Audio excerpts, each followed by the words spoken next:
Thank you. You're probably wondering about my crutches. Are you? Yes. All right. The short version, I lost a fight with a spider. The long version is nighttime at our household. My wife Patty is deadly afraid of perfectly harmless spiders. So she's going to bed. I'm still watching TV. She's yelling, gee, there's a spider on the ceiling in the bedroom. So I come, because I don't kill them, I relocate them. And so I'm thinking, how should I get to it? I figure, if I stand on the bed, I guess I can get to it. Kind of have to balance on the edge of the bed, but I can do this. So I get up there. I'm trying. I lose balance, as one does. And now I'm free falling. And I'm trying to save my fall. So with my 800 pounds, I take this huge step off the bed and land on the heel of my left foot. And it was bad right away, and it just got worse. So, long story short, got x-rayed, not broken, just bruised bones, and it'll be fine. And it's just a good story, and definitely a conversation starter, you know. Spider got away, in case you wondered. Anywho, that's what happened over here. Listen, it's been an absolute joy, delight, and privilege coming here this past 6 months. I can hardly believe that it's over.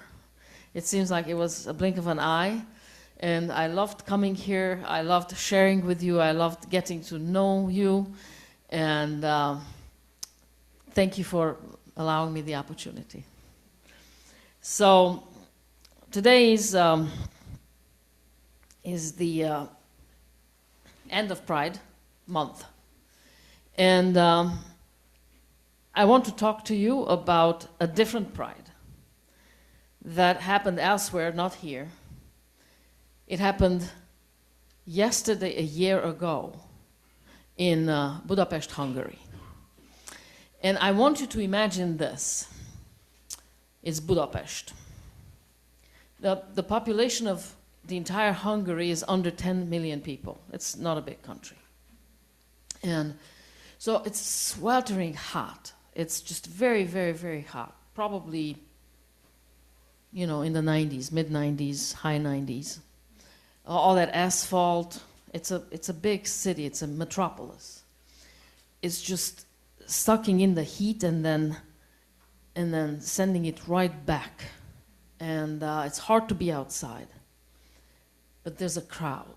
And I mean, there's a crowd. A huge, huge, huge crowd. That is a year ago, yesterday. And it's thousands of people. And then thousands more. And they come from all over, and they congregate at this bridge, Szabadság híd, which you can translate either as Liberty Bridge or Freedom Bridge. Either way would be fine. Probably I will be referring to it in English as Liberty Bridge from here on, but freedom is just as good as liberty. And then they start walking across this Freedom or Liberty Bridge. And it's tens of thousands of them. And just imagine that. Just people of all ages, grandmothers, young people, grandchildren, families, queers,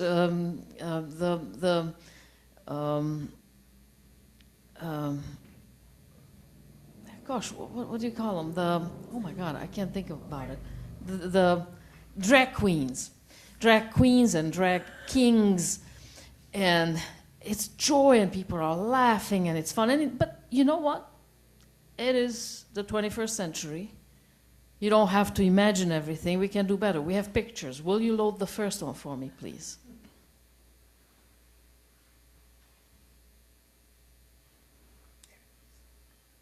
There you go. Look at that crowd. Yeah?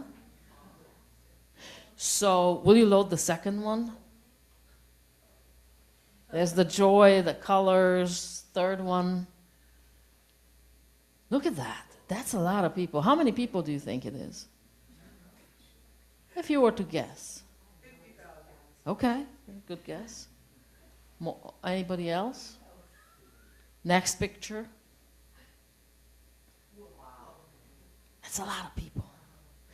So, in all, about 180 to 200,000 people showed up for, this is Pride. This is Pride last year. Now, what you don't know yet is that Orban, the then prime minister, forbade Pride. He said it's against the law. It ought not be organized. Nobody should attend. The organizers will get a worse sentencing than the attendees, but everybody will be sentenced. He ordered the police to use facial recognition cameras, and he promised that every single person who shows up for Pride will be prosecuted. So Hungarians said, you know what? Hold my beer.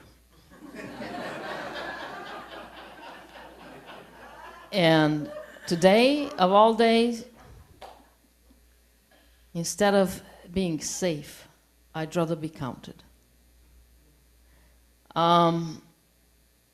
People from 13 different countries also came in support. And imagine when 200,000 people in a country of less than 10 million show up. So after the Pride event, you know, nothing much changed. The Orban regime stayed. Obviously, they were puzzled. They didn't know how to process all of this. They didn't have, even in this AI world, and even with all the facial recognition, they just didn't have the manpower, the possibility to process these many people. It's true that they picked some off whom they identified as organizers, and then they started prosecuting them, and they had to pay fines, some did some time. But really, they couldn't follow through on their terrible promise of coming down hard on everybody.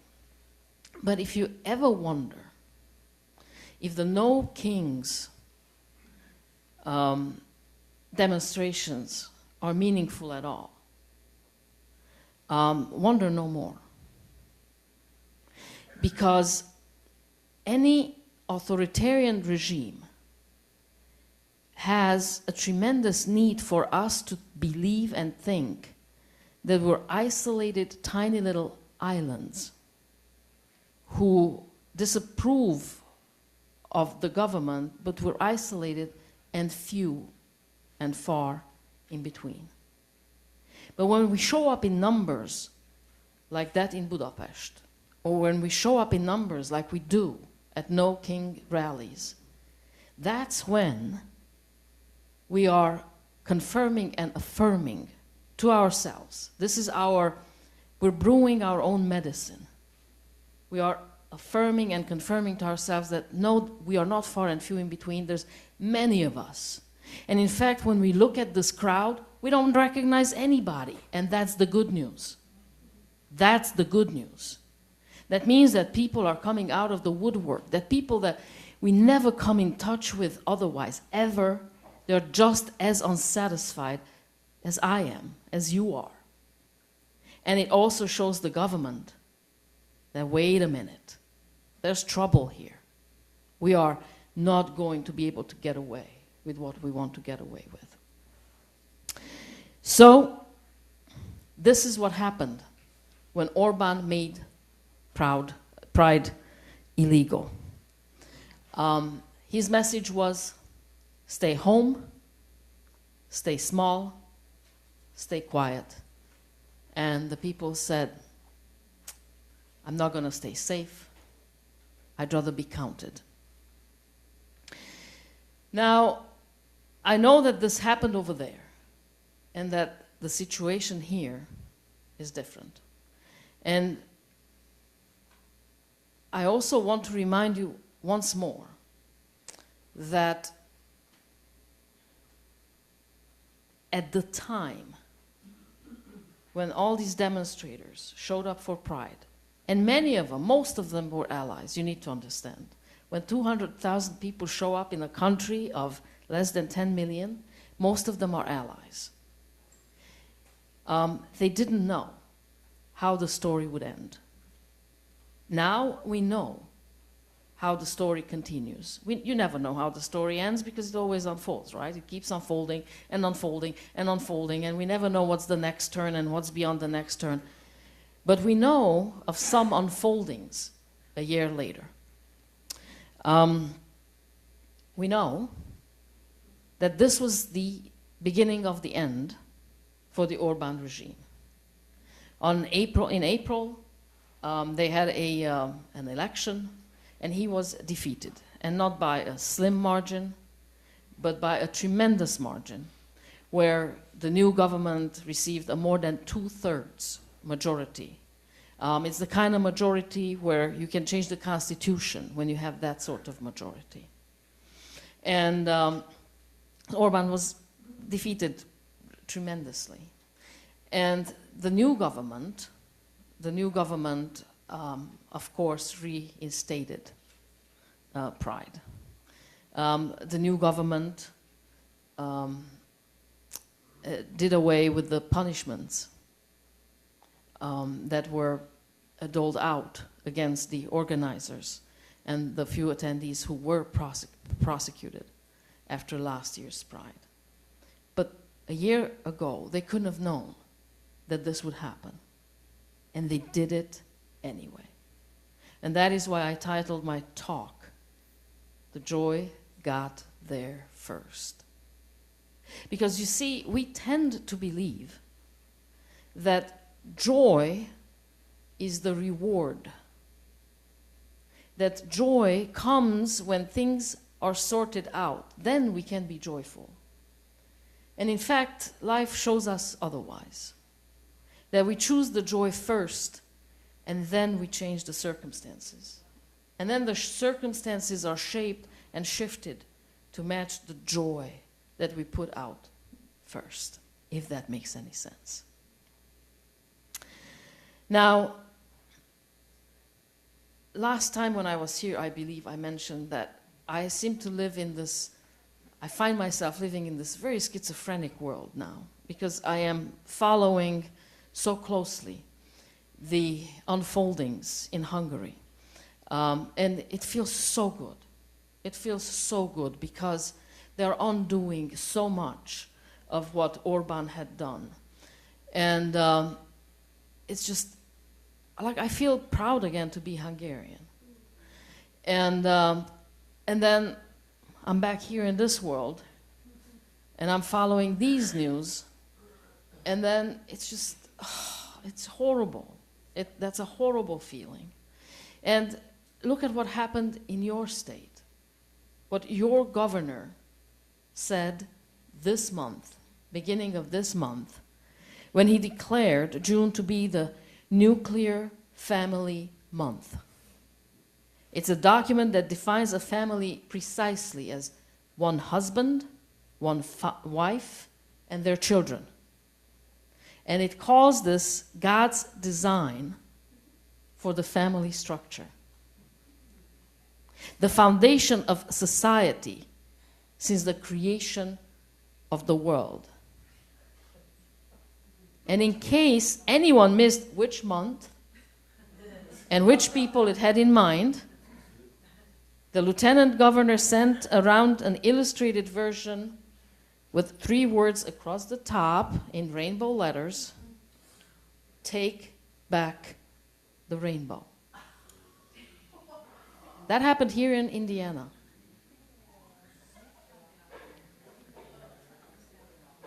So then the same document also, a little bit later, does include families with foster children. It's a generous line, right?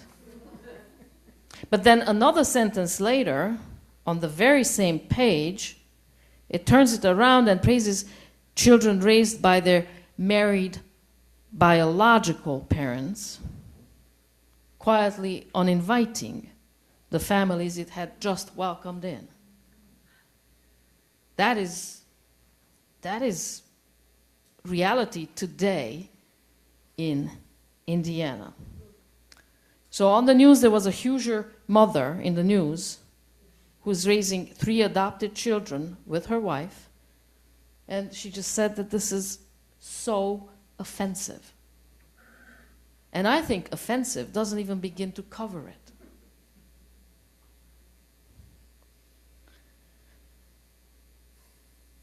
But what I most want to say about this, and it is not anger, though anger is justified. Like, yeah. That a governor cannot rename a month. He can put it on a letterhead, he can stamp it, he can circulate it on posters. But what he cannot do is to rename the joy. Cannot. It's the same way Orban declared that Pride was illegal last year and people showed up anyway. The governor here can say all he wants. That this is Nuclear Family Month. We know what we know. We know what we know. You can take back the word on a page, but you can never take it back on the bridge. So, about a month ago, I was listening to The Bulwark. I don't know if anybody here listens to The Bulwark. It was Tim Miller with Bill Kristol. And Tim Miller, who stands on my side of the rainbow, said something, and I'm paraphrasing. If you also listen to it, just kind of raise your hand, and you can correct me if I'm quoting wrongly. He said something like, I think that, and I can say this, he said, because I'm a gay man.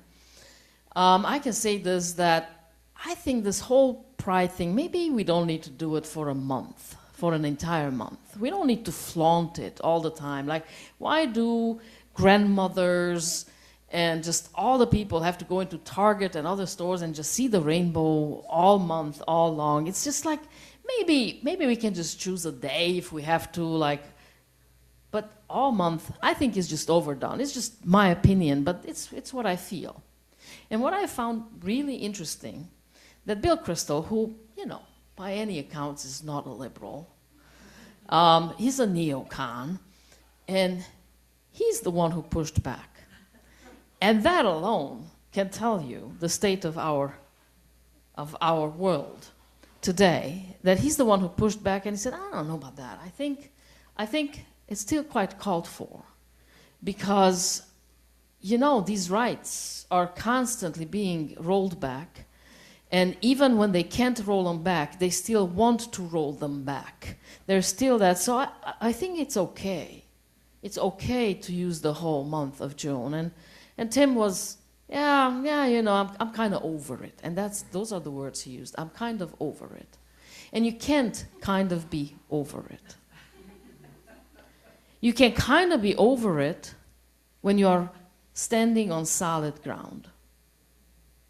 And truth be told, Pride was never created for it to be here forever. Pride was here to show us and to affirm us that we exist, that we can't be written off, deleted from history and from the rows of humanity. Pride is that month when we come together and we brew our own medicine for the rest of the 11 months. It's for the 16-year-old who is struggling, not just maybe with a different sexual identity, but maybe their gender is not right for them. Think about that. There's so many struggles, there's so many feelings that this society would rather destroy than deal with. Pride has never really been for the grandmother who goes to Target. It's never been for flaunting it into other people's faces. It is for us, to strengthen us and remind us that we have a right here to exist. And we have a right to even be joyful in our existence. So yeah, I disagree with Tim. And I agree with Neo Khan, Bill Crystal. And in June, I join the rest of us and I keep brewing the medicine for the other 11 months. So the question is, then when is joy allowed? And that is what Budapest has to teach Tim Miller, has to teach me, and has to teach all of us. The order of things. Because the story, like I said, has a next unfolding. I'm tempted always to say it has an ending, but it's really just a next unfolding. No story really has an ending. The ban wasn't struck down because a court found it unlawful.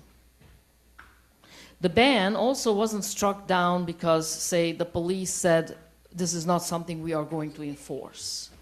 Nor was it struck down because the Orbán regime might have had a change of heart. It fell because the people of Hungary changed the people in power. That's why.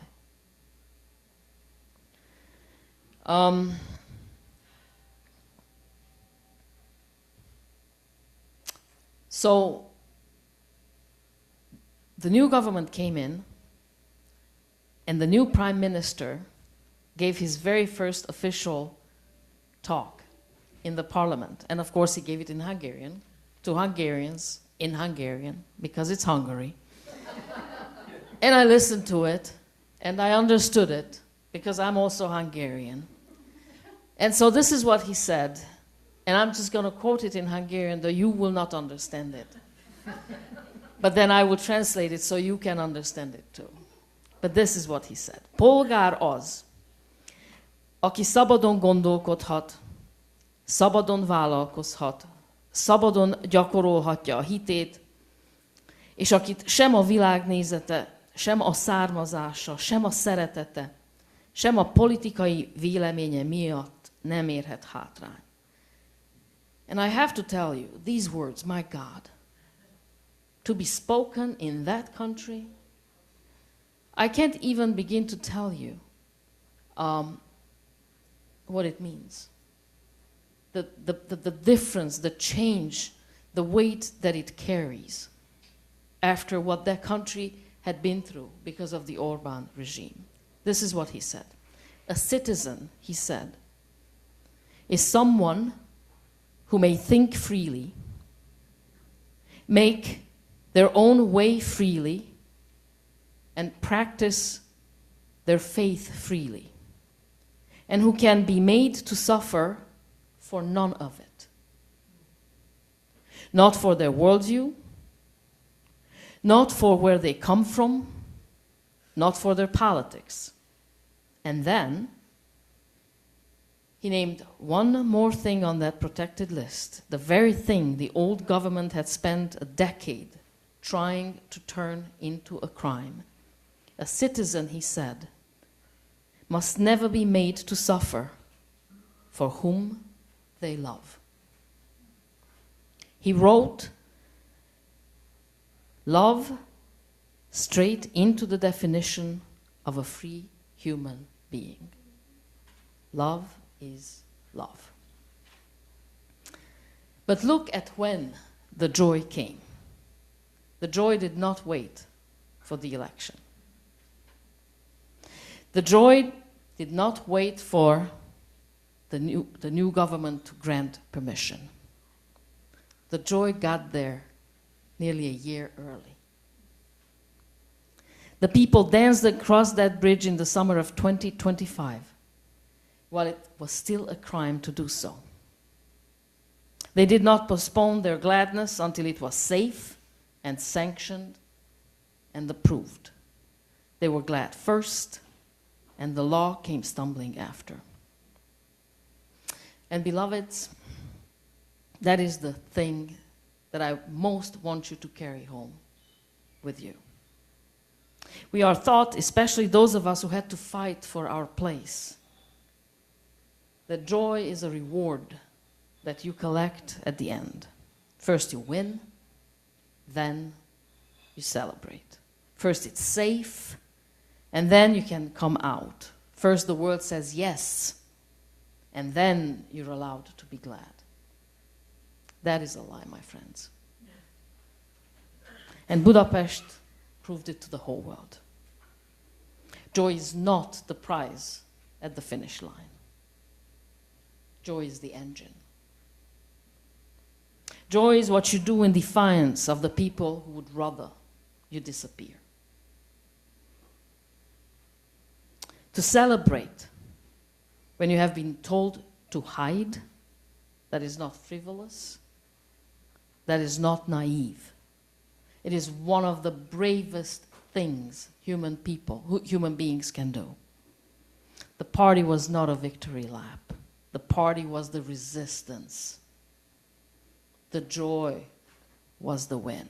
So take the win. And we take the wins wherever we can find them. And I take it right here, well, sitting. When I wrote this, I said standing, but now I'm sitting here. I am gay. And I get to sit up front here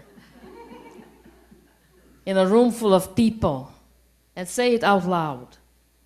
In Indiana, in the very month a proclamation tried to define me out of the family picture. And that is a win that people died without ever seeing. I take the win. And I take it looking out at you. Because this congregation did not become welcoming this year in a panic because things got a little bit bad. You have been at this for a long while.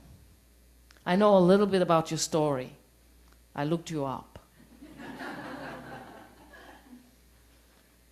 There was a time decades ago, was it 1967, when your men's was firebombed? Because you stood by your principles, because you took an unpopular stand on a matter of conscience, and that was the price you paid. And then for a long time, you had to meet elsewhere, and for a while you were without a home, though the community came together to support you.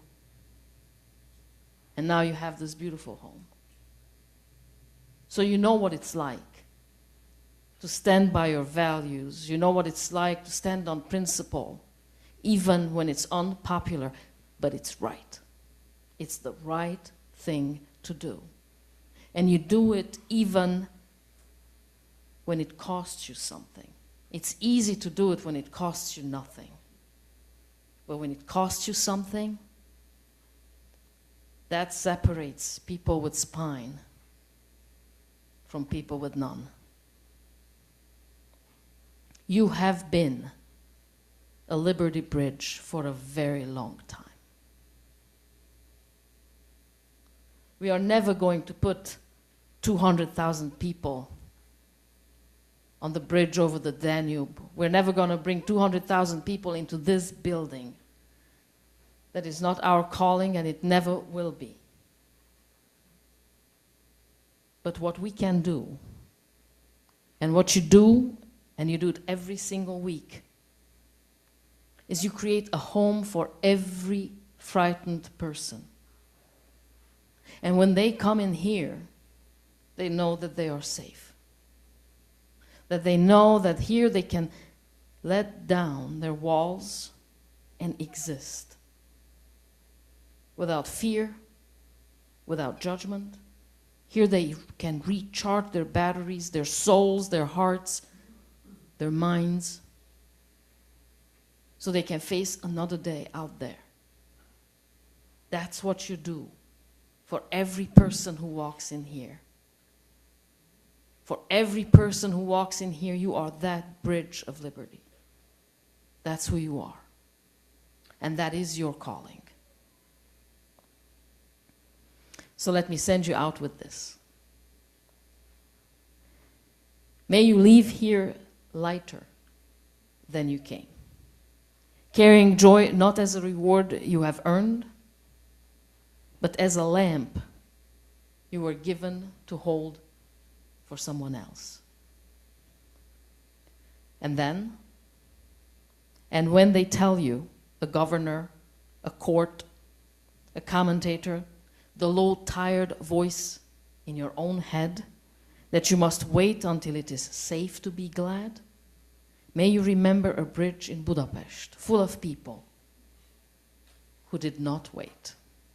The joy got there first. And let it get here first too. And so it is. Thank you.